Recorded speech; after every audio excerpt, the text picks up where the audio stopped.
உங்களுக்கு கோவம் வருமா? இப்படி கேட்டு கேட்டே கோவம் வந்துடும். கீப் கூல் அப்படின்னு சொல்லியே you will really get heated அப். இந்த கோவம் வந்தா என்னெல்லாம் பண்ணும்? தனி வீடாக இருந்தது அப்படின்னா நம்ம வீட்டுல கத்துறது நமக்கு மட்டும் கேட்கும். 10 வீடு இருக்கக்கூடிய ஒரு வீதியில இருக்கோம் அப்படின்னா 10 வீட்டுக்கும் கேக்குதான்னு பாத்துப்போம். அபார்ட்மெண்ட்ல இருந்தா நம்ம வீட்டுல கத்துனா 4 பேருக்கு கண்டிப்பா கேட்கும். சில சமயம் நம்ம கத்துறது கேக்குதா இல்ல கேட்கணும்னே கத்துறோமா, இதுவும் நமக்கு தெரியறது இல்ல. கத்தி முடிச்சு வெளியில வந்ததுக்கு அப்புறம் கொஞ்சம் கூச்சமா இருக்கும், கொஞ்சம் வெக்கமா இருக்கும். வாயை விட்டு வார்த்தை வெளியில போயிடுச்சு அப்படின்னா இந்த உதடையும் பல்லையும் நாக்கையும் தாண்டி வார்த்தைகள் வெளியில சிந்தியாச்சுன்னு வைங்களேன். ஏதோ குடிச்ச தண்ணி கீழே சிந்திச்சுன்னா துடைக்கிற மாதிரி அது இல்ல, வெளியில விழுந்த வார்த்தைகளை கையால எடுத்து மறுபடியும் வாயில போட்டு மெல்ல முடிஞ்சா எத்தனையோ நல்லா இருக்கும், எத்தனையோ பேர் மென்னு முடிச்சிருப்போம். பல நேரங்களில் பேசி முடிச்சதுக்கு அப்புறம் சொல்லுவோம், ஐயோ ஐ நெவர் மென்ட் இட், நான் அப்படியெல்லாம் நினைக்கவே இல்லப்பா, ஏதோ ஒரு வேகத்துல சொல்லிட்டேன், அது அப்படியே உங்க மனசுல படாத இடத்துல பட்டுடுச்சு, காயம் பட்டுடுச்சு அப்படின்னு. வள்ளுவன் கிட்ட கேட்டீங்கன்னா நாவினால் சுட்ட வடு ஆறாதே அப்படின்னு சொல்லிட்டு போயிடுவாரு. ஹவ் யூ எவர் ட்ரைட், முயற்சி பண்ணி பார்த்திருக்கீங்களா இந்த கோவத்தை கட்டுப்படுத்துறதுக்கு? இந்த கோவம் வரும்போது ஏன் கத்துறோம் அப்படின்னு.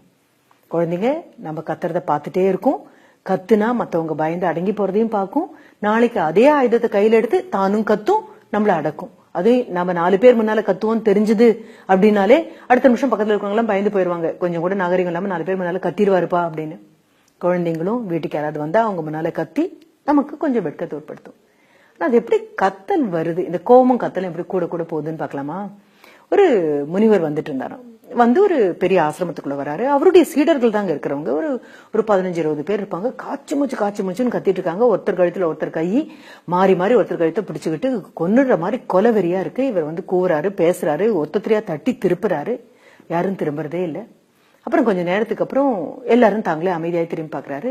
இவங்க அத்தனை பேருக்கும் ஆசிரியர் ஆகக்கூடிய அந்த துறவி அந்த முனிவர் என்ன பண்றாரு அப்படின்னா, என்ன ஆச்சு இப்படி கத்துன்னு கத்துறீங்க, உங்களுக்கு என்ன பிரச்சனை அப்படின்னு. உடனே சொல்றாங்க, அது கோவம் வந்துருச்சு. அதனால கோவம் தானே வந்தது, கோவம் வந்தா குரல் எதுக்கு உயருதுப்பா அப்படின்னு. இந்த கோவம் வரும்போது என்ன ஆகுதுன்னு தெரியல, குரல் தன்னை போல உயர்ந்துருது. இப்போ ஒரு ரொம்ப அமைதியா சொல்றாரு, சரி ஏன் இந்த கோவம் வர்றதுக்கும் குரல் உயர்றதுக்கும் என்ன சம்மதம்னு பாக்கலாமா? முதல்ல இந்த கோவம் என்ன பண்ணும் தெரியுமா?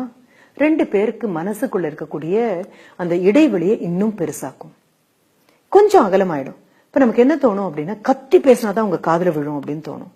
கொஞ்ச நேரம் ஆகும்போது இன்னும் அகலமாகும், இன்னும் கொஞ்ச நேரம் ஆகும்போது இன்னும் அகலமாகும். எந்த நபர்கள் கிட்ட நெருக்கமா நின்னுட்டு பேசிட்டு இருக்கோமோ அந்த நபர்கள் கிட்ட இருக்கக்கூடிய அவங்க மனதுக்கும் உங்க மனதுக்கும் இடையில இருக்கக்கூடிய 1 அடி 2 அடி அது கூட இல்லாத அந்த சின்ன தூரத்தை உடனடியாக மிகப்பெரிய கடக்க முடியாத அளக்க முடியாத தூரமாக விலக்கி கொடுக்கிறது கோவம் தான். எப்போ மனதை விட்டு அகண்டு போயிட்டாங்களோ, தூரத்துல இருக்கிற ஒரு நபரை எப்படி கத்தி தானே கூப்பிடுவீங்க, அந்த மாதிரி உங்க கோபம் பண்ணக்கூடிய விஷயம் என்ன தெரியுமா, 2 மனங்களை விலக்கிடும். அதனால்தான் நம்மள அறியாம குரல் இந்த அளவுக்கு கத்தி வெளியில வருது அப்படின்னு சொல்லிட்டு அவங்களுக்கு ஒரு மாதிரி கூச்சமா இருந்தது எல்லாருக்கும். அடுத்து நெருங்கிய நண்பன், அவங்ககிட்ட எப்படி பேசுவீங்க? ரொம்ப மென்மையா பேசுவோம். சரி, ரொம்ப புரிதல் உள்ள நபர், மென்மையா பேசணுங்கிற தேவை இருக்கா? இல்ல, பக்கத்துல இல்லாட்டாலும் ஒரு கிசுகிசுப்பா பேசி முடிச்சிருவோம்.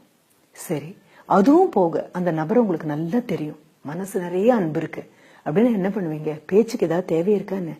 இல்ல, பேச்சுக்கு தேவையே இல்லை, கண்ணால ஒரு பார்வை பார்த்தாலே போதும், பேச வந்ததெல்லாம் முடிஞ்சு போயிடும் அப்படின்னு சொல்லி அந்த மாணவர்களே சொல்றாங்க.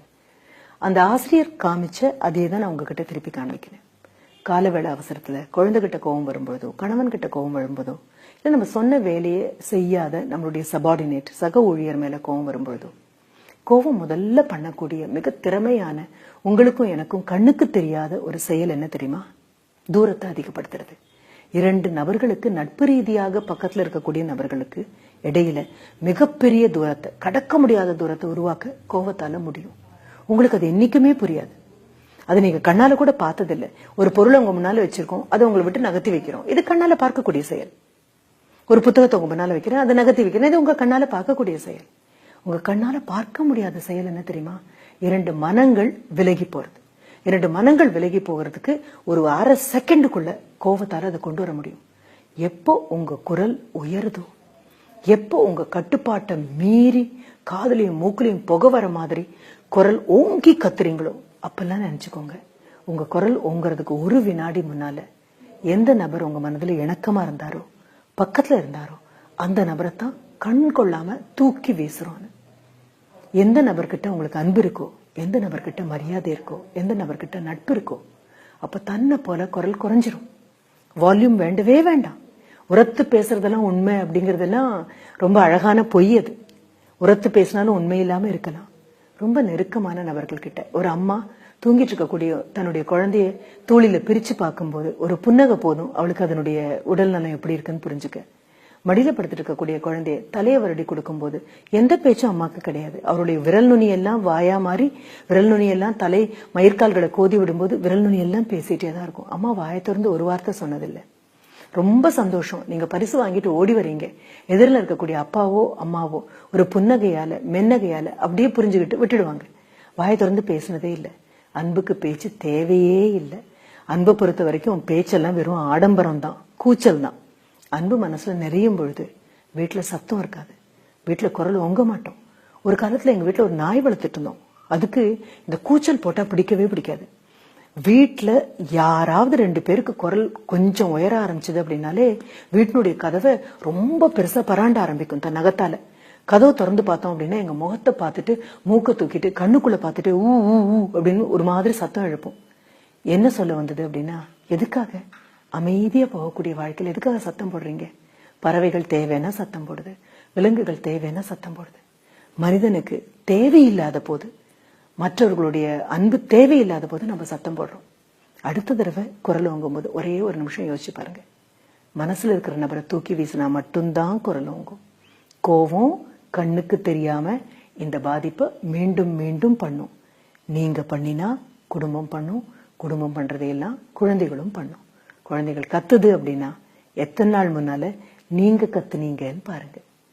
குழந்தைங்க மிரட்டுது அப்படின்னா எத்தனை நாள் முன்னால நீங்க பண்ணீங்கன்னு பாருங்க. நீங்க பண்ணாத எதையும் குழந்தைகள் பண்ணாது, கத்துறது உட்பட. இனி மென்மையா பேசி பழகலாமா? நமக்கு ரொம்ப தேவை மென்மைதான். மென்மையா பேசினாலும் என்ன பேச முடியும்? உண்மையை பேச முடியும். உள்ளத்துல இருக்கக்கூடிய வார்த்தைகளை அழகா சொல்ல முடியும். பயிற்சி தான் இது எல்லாமே. அடுத்த தடவை கோவம் வரும்போது மனதுக்குள்ள என்ன நினைச்சுக்கிறீங்க? அன்பை போட்டு நிறையுங்க. குரல் தன்னை போல மென்மையாகும். முயற்சி பண்ணலாமா?